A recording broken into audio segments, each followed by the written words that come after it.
Chers amis téléspectateurs, la République démocratique du Congo est en train de bouger avec beaucoup d'actualités, bien sûr. C'est notre travail à chaque fois de chercher ceux qui sont mieux placés pour dire un mot par rapport à ce qui se passe, pousser leurs arguments, pousser leurs analyses, voulais-je dire, pour surtout découvrir et puis donner des pistes et des solutions. Voilà, c'est dans ces soucis que nous continuons toujours à mener nos recherches ou à chercher ceux qui sont mieux placés à les dire. Voilà, chers amis téléspectateurs, amis de partout, merci encore de nous retrouver devant vos postes de téléviseurs. Nous savons que vous êtes très nombreux et surtout ne zappez pas, restez là surtout. N'oubliez pas de vous abonner dans des chaînes d'où vous nous suivez ou alors suivez-nous. Ou si vous voulez nous écrire, nos numéros sont marqués en bas de l'écran. Ensemble, nous prendrons le temps de changer, pourquoi pas, de vous donner les directives pour que vous veniez aussi participer à cette émission. Je suis avec par rapport à l'actualité qui se passe au sein de notre pays, la République démocratique du Congo, bien sûr, il y a tant de choses, l'insécurité grandissante en République démocratique du Congo, dont l'un des élus nationaux a déposé une motion de censure contre le ministre de l'Intérieur, le vice-premier ministre de l'Intérieur, Jacques Chabani. Avec mon invité ensemble, nous allons développer voir, nous allons écouter ce qu'il va dire et en fonction de ça, pourquoi pas aussi nous allons parler de la précarité des fonctionnaires en République démocratique du Congo, surtout la cause réelle. Est-ce que cela est dû à quoi? Ensemble avec lui, nous allons prendre ces bons moments, surtout. Je vous demande de ne pas zapper, de nous suivre parce que vous aurez des choses à gagner à la fin. Pourquoi pas aussi le changement de la Constitution? Est-ce que c'est vraiment opportun ou opportun pour que nous les changions en ce moment-ci, au moment où le mandat de chef de l'État atteint déjà à sa fin. Voilà peu de mots ou peu de quelques sujets qu'ensemble avec mon invité nous allons débattre. Lui, c'est Luc Aluma. Luc Aluma, il est chercheur en politique publique et développement. C'est avec lui que nous allons échanger. Bonjour, les chercheurs Aluma. Bonjour, cher journaliste. Je vous espère très en forme. Oui, en tout cas, comme vous le voyez. Okay. Très bien, merci beaucoup parce que vous acceptez de passer chez nous, de passer sur notre plateau de télé. Déjà, comment évolue la République selon votre analyse, telle que vous voyez? Merci. Je crois que comment évolue la République, c'est quand même une question c'est un peu vague, directe. Voilà, mais bon, je pense que nous sommes là. Donc, au rythme de tout ce que vous voyez, au rythme de l'actualité, au rythme des événements, au rythme de la conduite politique, au rythme vraiment du quotidien. Okay. Donc, mais c'est disparate. Donc, on ne peut pas dire, et c'est ça hein, la spécificité de notre pays, on ne sait pas se prononcer sur une façon ou une manière uniforme. C'est-à-dire, la situation est fragmentée. Ça peut aller pour moi, mais ce n'est pas la même chose pour toi. Okay. Et les enseignants ont une autre réalité. Ceux qui gouvernent, ils ont leur réalité. Donc, c'est difficile, n'est-ce pas, pour revenir à ta question, de répondre de manière globale. Okay. C'est pas évident. Donc, nous sommes dans un pays où les situations socio-économiques sont fragmentées. Et donc, chacun a une réalité par rapport à cette situation-là. Donc, tu verras, comme je l'ai dit, ceux qui gouvernent, ils ont les réalités.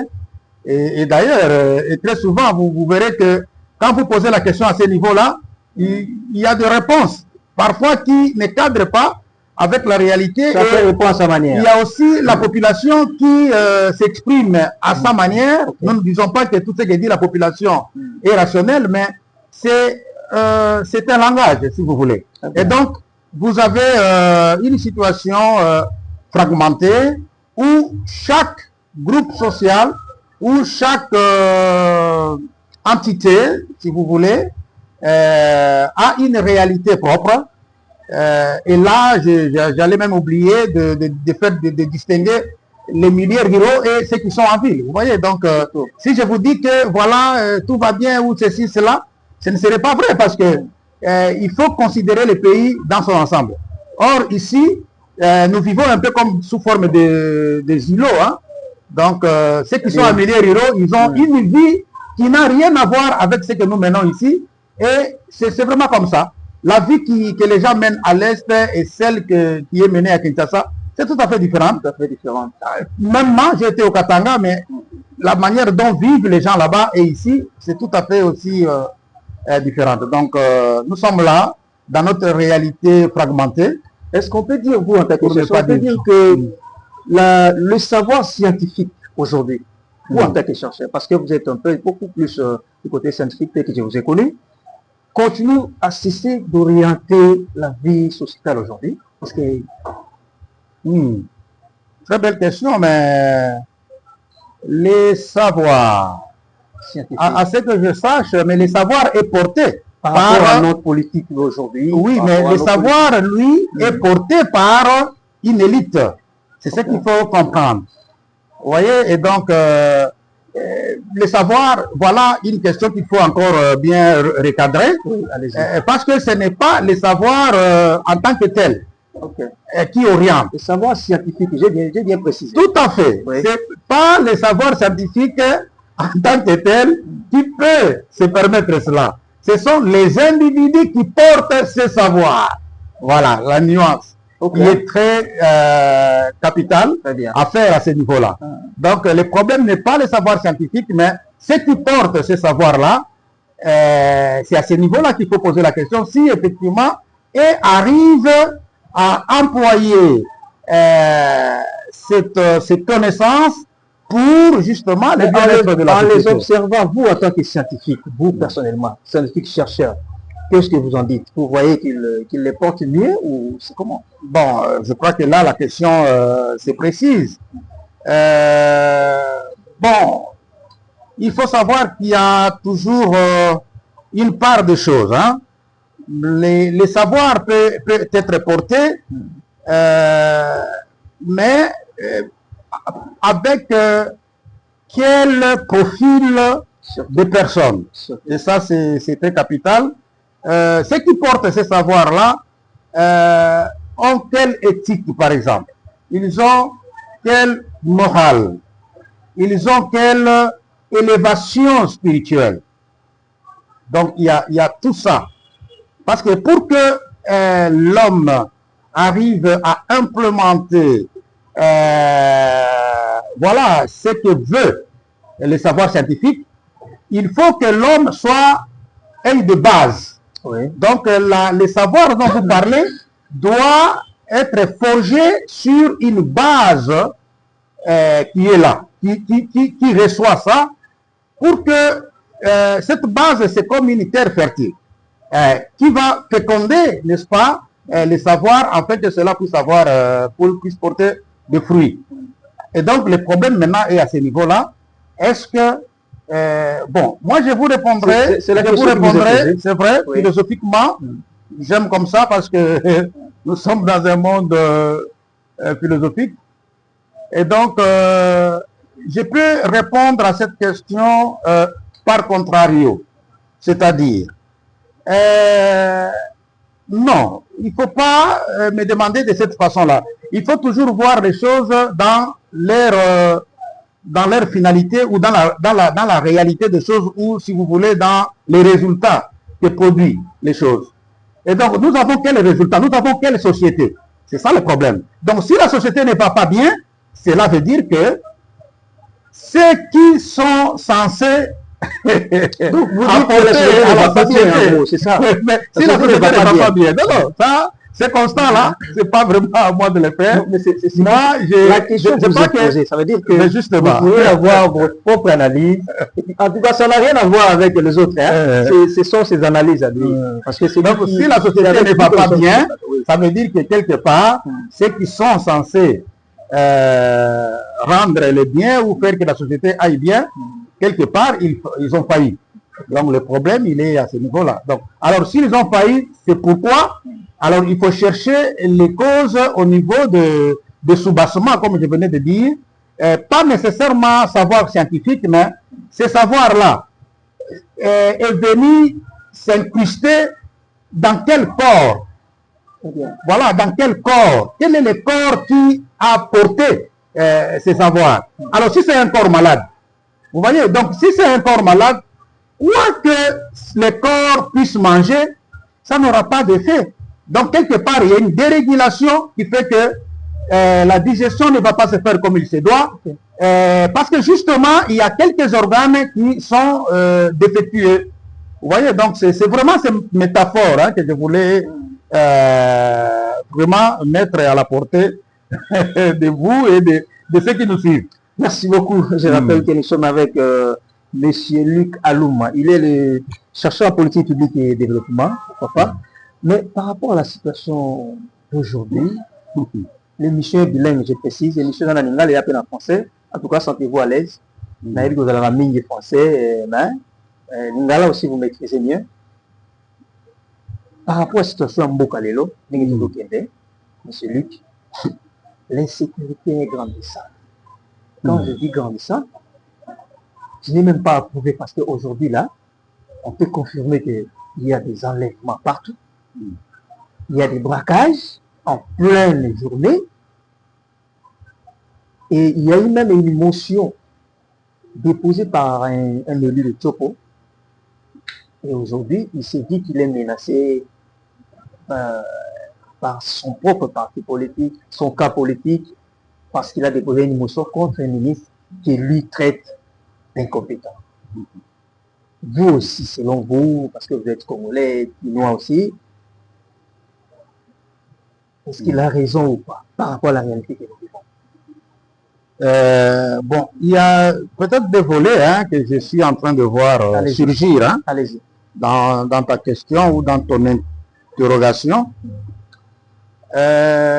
Premièrement, celui-là, c'est quand même, vous parlez d'un député. Un député ouais. Qui a fait une motion hein, de censure contre le ministre de l'Intérieur. Oui. Bon, il faut d'abord savoir qu'il est dans son rôle, cette personne-là. Hein, la personne qui, le député qui fait la motion. Mais honorable, il est un médecin, docteur l'a dit. Ah, c'est docteur l'a dit, oui, d'accord. Mais il est dans son rôle.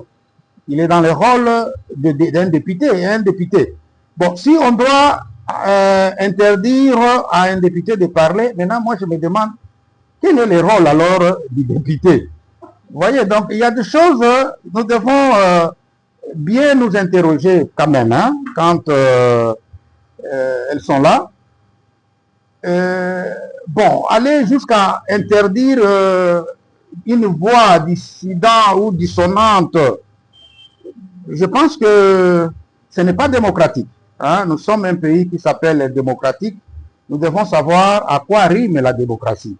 Hein, la démocratie, c'est pas que par le nom. Hein. Nous l'avons et inscrit même dans dans la dénomination du pays. Je pense que là, pas plus tard qu'aujourd'hui, même d'ailleurs ce matin, je faisais une réflexion là-dessus, hein, sur qu'est-ce qui a fait que depuis l'État indépendant du Congo jusqu'à la colonie belge et tout ça, mais pourquoi au temps de l'indépendance, on va choisir les noms de République démocratique du Congo? Ça, c'est... Est-ce que beaucoup de Congolais se sont demandé cela? Vous voulez dire quoi? Ah oui, donc c'est pour dire que ce n'est pas une dénomination qui a été choisie au hasard. Hein? Donc, cette dénomination-là voudrait tout simplement dire que voulait exprimer une sorte de rupture. Okay. Vous voyez, donc il n'y avait pas un autre nom. On pouvait nommer ça République du Congo. République du Congo-Kinshasa, comme il y avait République du Congo-Brazzaville. Mais pourquoi République démocratique? Vous voyez? Donc ça devait marquer... Mais justement, marquer une rupture. Okay. Une rupture face à des méthodes que le pays a connues. Vous voyez, et ces méthodes-là, comme c'était des méthodes décriées et tout ça, donc le pays ne devrait plus jamais retourner à des méthodes cavalières, à des méthodes quasiment militaires, je peux dire, il y a ou à des méthodes de violence et tout ça. Il y a quelques-uns qui font allusion à ce que c'est dommage. La démocratie, ça veut dire qu'il y a élection. Mais bien sûr que ça va avec tout ça. Ça va avec tout ça. C'est-à-dire que la démocratie ne veut pas seulement dire qu'on fasse les élections. C'est là aussi le problème. Voilà. C'est-à-dire que la démocratie, c'est un état d'esprit. C'est tout un état d'esprit. C'est-à-dire que c'est une rupture contre un ordre archaïque, un ordre ancien, un ordre militaire, un ordre de force brute. C'est une rupture face à tout ça. Et c'est cet état d'esprit que nous, on n'a pas compris. Nous avons focalisé la démocratie que sur les élections. Mais au-delà des élections, les institutions doivent être démocratiques. La gouvernance même doit être démocratique. Mais malheureusement, ce n'est pas, le cas. Avec l'idéologie qui dit que, bon, voilà, il doit suivre nécessairement l'ordre de son parti. CP qui n'a pas suivi l'ordre de son parti, il devait d'abord... Non, indépendamment de cela, écoutez, mon frère, quand vous entrez dans l'institution, l'étiquette comme l'étiquetage des partis politiques, ça, ce sont des voies d'entrée. C'est-à-dire que ce sont des voies par lesquelles vous entrez dans une structure. Ce n'est pas mauvais, c'est comme un pistonnage. Hein? Nous, le management qu'on a appris, c'était ça. On vous dit que le pistonnage n'est pas mauvais. Mais le problème, c'est que quand tu es déjà dans la structure, tu ne peux plus compter sur le pistonnage. Tu dois alors à ce moment-là faire carrière et progresser. Vous voyez? Alors, mais chez nous, malheureusement, la porte d'entrée devient automatiquement la chaise sur laquelle on doit s'asseoir et jusqu'à ce que ça décolle. Voilà. Et là, il y a un problème. Donc, comment expliquer que quelqu'un qui devient... Mais quand on devient député, on ne devient pas député par rapport... ce ne sont pas les desiderata du parti politique que le député va défendre. Ce sont les aspirations du peuple. C'est la souffrance que la personne voit, les incohérences et tout ça qu'il essaye de porter plus haut, afin que ceux qui sont censés trouver des solutions trouvent des solutions. Donc, voilà. Hein, il ne faut pas qu'on fasse de confusion. Hein? Quelqu'un qui est là, mais le parti ne peut plus commencer à les poursuivre. Et malheureusement, c'est ce que nous voyons. Alors, tout ça, ça veut dire quoi? Nous n'avons rien compris de la démocratie, malheureusement. Nous n'avons rien compris de la démocratie. Donc, l'esprit démocratique n'est pas là. Mais nous avons tout simplement habillé les institutions de la démocratie. Nous avons habillé nos discours de la démocratie, et ainsi de suite. Donc, c'est vraiment un habillage. Hein? Ce sont, comme on dirait, une démocratie d'étoffe. D'étoffe, oui. Voilà, mais en substance, il n'y a rien. Et c'est là le problème. Même la gouvernance devrait être démocratique. Vous voyez, mais nous sommes vraiment très loin de l'enjeu. Et voilà, c'est comme ça que nous sommes en train de patauger, parce que nous avons un système que nous n'avons pas vraiment compris la quintessence. Et malheureusement, cela trouble notre entendement et nous ne savons pas nous fixer. Nous ne savons pas nous fixer. Donc, il y a des limogeages comme ça, il y a vraiment des troubles faits. Hein, des troubles faits qui vous mettent tout simplement dans l'embrouille. Vous voyez un peu tout ce que vous soulevez là. Quand est-ce que ceux qui sont dans les institutions vont songer maintenant à arranger les routes ou à faire des choses qui font avancer le pays? Non. Parce que toute l'attention, toute l'énergie du pays est absorbée dans des choses vraiment avilissantes, dans des histoires vraiment trop bêtes, excusez-moi les termes.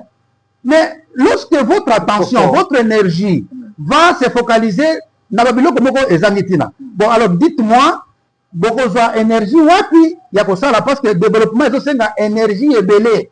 C'est du labeur qu'on a pour ça, développement et les aliments sécurité. Mais malheureusement, notre pays, on est trop distrait, franchement. Moi, ça m'énerve. Vous voyez, donc, je ne viens pas, comme ici, dans votre plateau, raconter des choses comme beaucoup racontent. Parce que, pas plus tard qu'aujourd'hui aussi, on a échangé avec un ami. On regardait la télé, mais c'est toujours la même chose. Les gens passent, ils parlent, l'autre, ils crient. Mais franchement, le pays n'a pas besoin de ça. Moi qui vous, même pour que vous m'ayez, ça fallait, tu as mis beaucoup de temps. Parce que j'ai du travail, j'ai la production à faire. Donc je ne peux pas venir passer mon temps à raconter de n'importe quoi, à dire n'importe quoi. Non. Tu vois? Donc c'est ça le drame de votre pays. Si on demandait un conseil au chercheur Luc Alouma par rapport à l'insécurité aujourd'hui, même malgré que vous n'êtes pas spécialiste en ça, mais au moins vous êtes un scientifique, chercheur, qu'est-ce que vous pourriez proposer comme solution?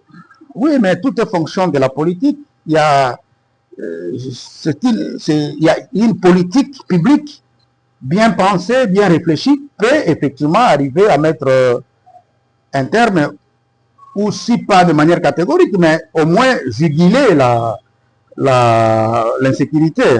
Donc, mais il faut d'abord dire ici que l'insécurité, c'est un phénomène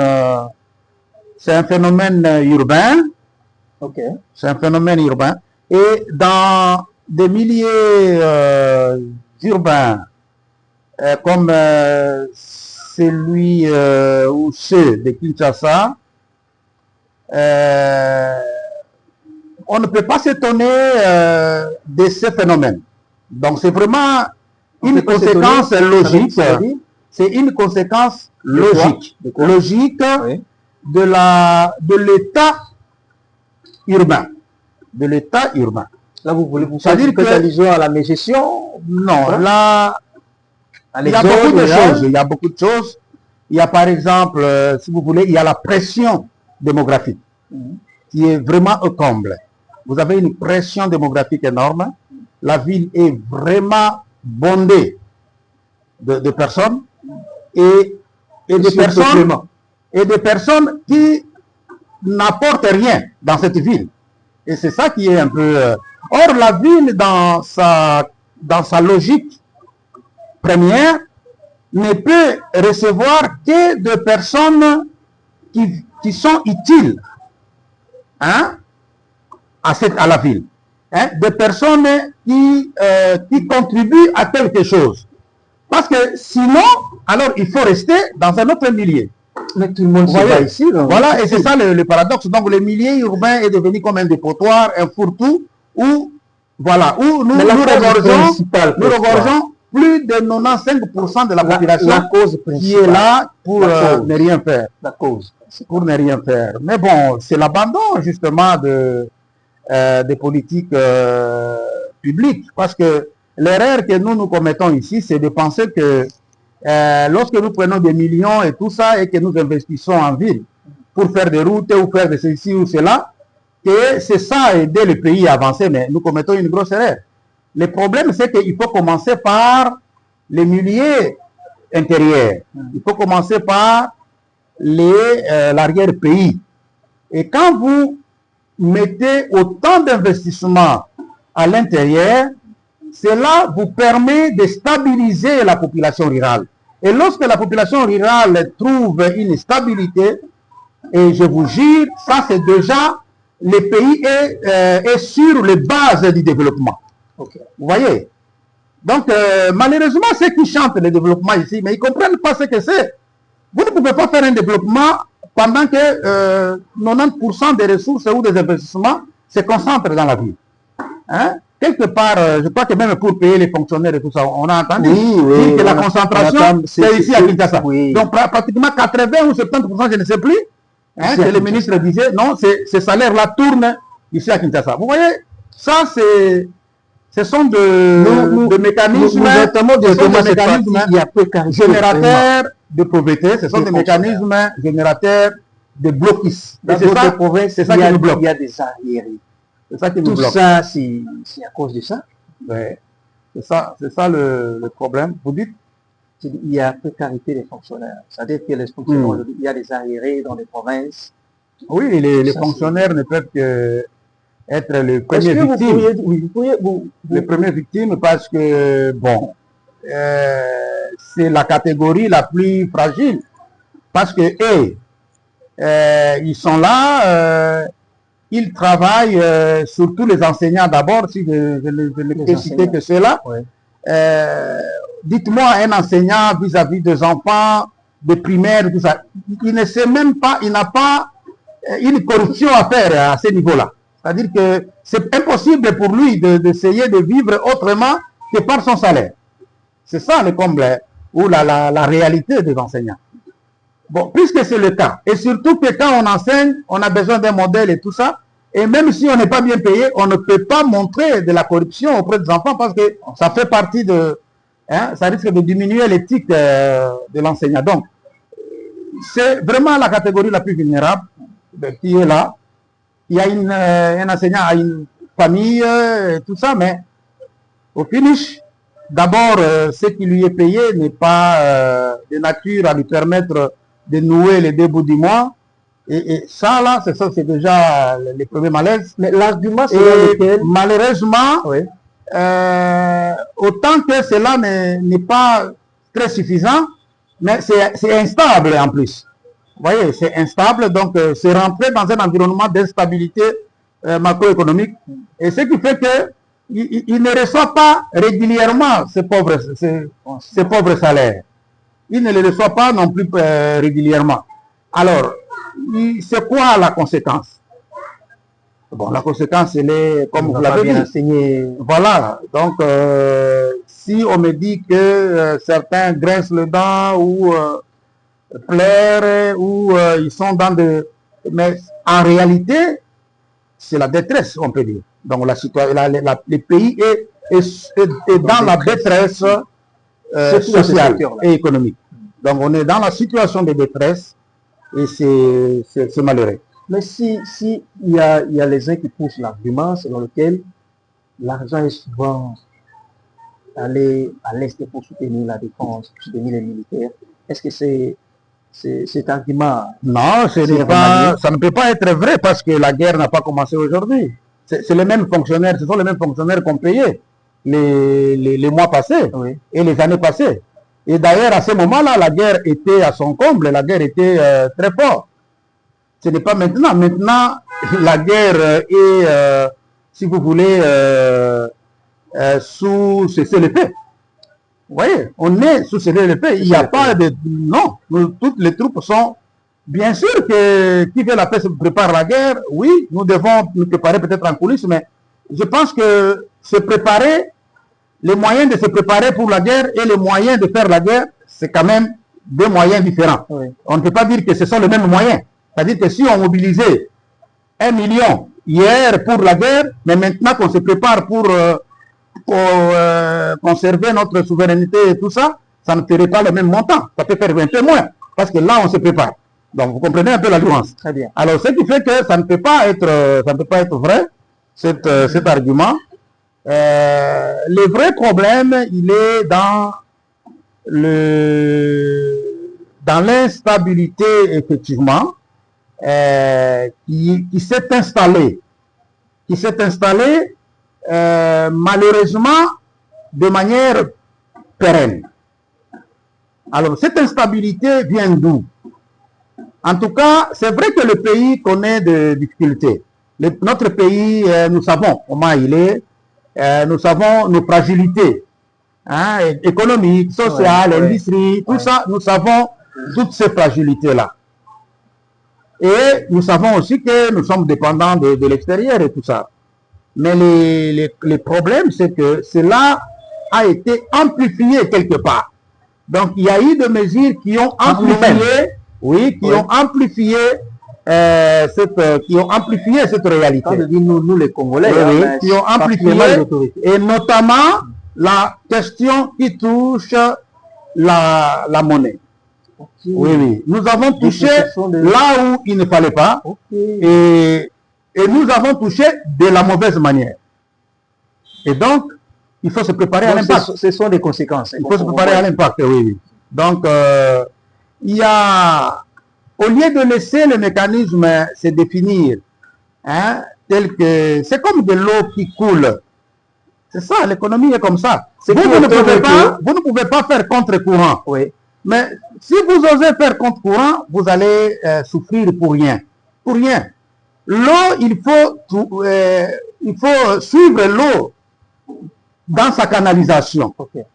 Et essayer d'orienter les eaux. On oriente les eaux. On ne barre pas la route et on ne cherche pas à faire on ne cherche pas à faire contre-courant avec. Ok. Vous voyez, si c'est ça l'image anecdotique ou voilà, caricaturale que je peux faire. C'était peut-être la stratégie, mais la stratégie n'a pas marché. D'une économie. Mais bien sûr, mais malheureusement chez nous, comme je dis, la gouvernance n'est pas démocratique. On ne veut pas reconnaître. Parce qu'une gouvernance démocratique, c'est une gouvernance qui reconnaît. Okay. C'est une gouvernance qui fait que quand je pose un acte et que je vois que ça ne marche pas, je peux démissionner de moi-même. C'est ça une gouvernance démocratique. Mais justement, nous n'avons pas de culture démocratique dans l'application de notre démocratie et c'est ça qui est dommage.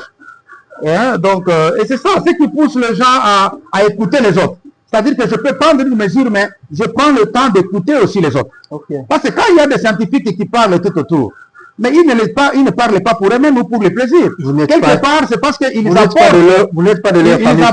une connaissance. Mais il faut prendre le temps d'écouter parce qu'on ne vous vend pas ça. Okay. On ne vous demande pas l'argent non plus pour ça. On ne vous demande pas un poste. Vous ne faites pas partie de leur écoutement. Mais alors, vous contactez. Voilà. Alors, dans ce nous cas-là, avançons, monsieur Luc. C'est dommage. On nous fait signe que nous sommes déjà vers la fin. Mais un mot par rapport à la révision. Vous êtes pour la révision ou le changement de la Constitution?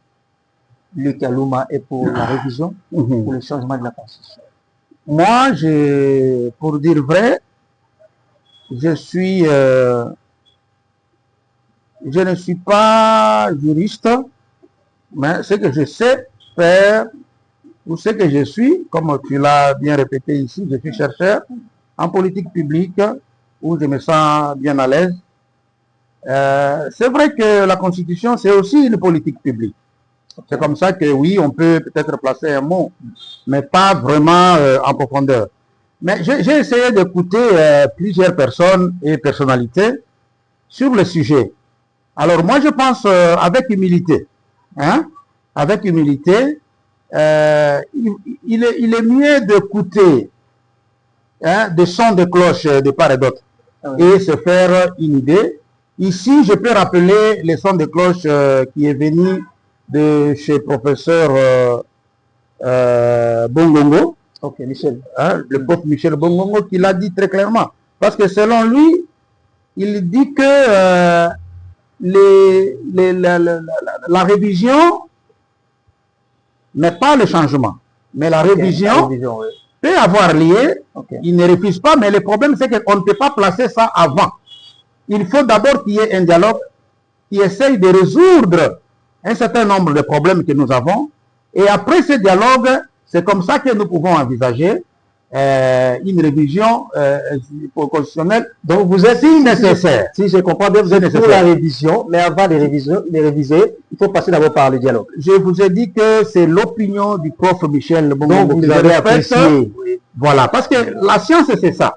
Vous ne pouvez pas passer comme un savant qui connaît tout, qui veut être dans tout le sujet. Mais il y a des sujets, l'avantage que nous avons, c'est la lucidité et les discernements. C'est-à-dire que je sais comprendre quand j'écoute un scientifique parler, je sais retenir ce qui est important. Et je sais savoir si c'est dans la bonne voie ou pas. Et cette voie-là, en tout cas, je l'ai trouvée sage et pertinente. Donc, il dit que le dialogue doit pouvoir passer en avant et aussitôt après, admettons que dans ces dialogues, il y aura parler de ça. Par exemple, et puis on pourrait passer à l'action. Il n'y a pas de problème parce qu'une constitution, c'est une œuvre humaine comme les autres le disent. Oui, il est révisable. Donc, même l'homme que nous sommes, nous nous révisons aussi. On ne dira pas que l'homme reste figé. Non, ça veut dire que rien n'est immuable au fait. Il n'y a rien, alors rien. Même pas la Constitution. Si déjà l'homme qui a fait la Constitution ne l'est pas, à combien de plus forte raison, une œuvre que lui a essayé de confectionner. Très bien. Donc c'est pour dire qu'on peut bien le faire, mais essayons de faire bien les choses dans l'ordre utile. Parce que si nous ne faisons pas les choses dans l'ordre utile, alors nous risquons de patauger et d'aller voilà, d'aller dans certaines pistes qui ne pourront pas aider le pays à s'en sortir. Très bien, nous sommes à la fin de cette émission. Chers amis téléspectateurs, toutes personnes qui nous ont suivis, c'était M. Luc Aloum, chercheur en politique publique et développement. C'est avec lui que nous étions sur ce plateau. Je ne sais pas, nous sommes à la fin de cette émission. Un mot, si vous avez un mot à dire, conclusion, et puis on se sépare ici. Non, je pense que je vous remercie pour m'avoir pris dans votre émission et remercier tous ceux qui nous suivent. Je crois que le pays est dans un moment très critique.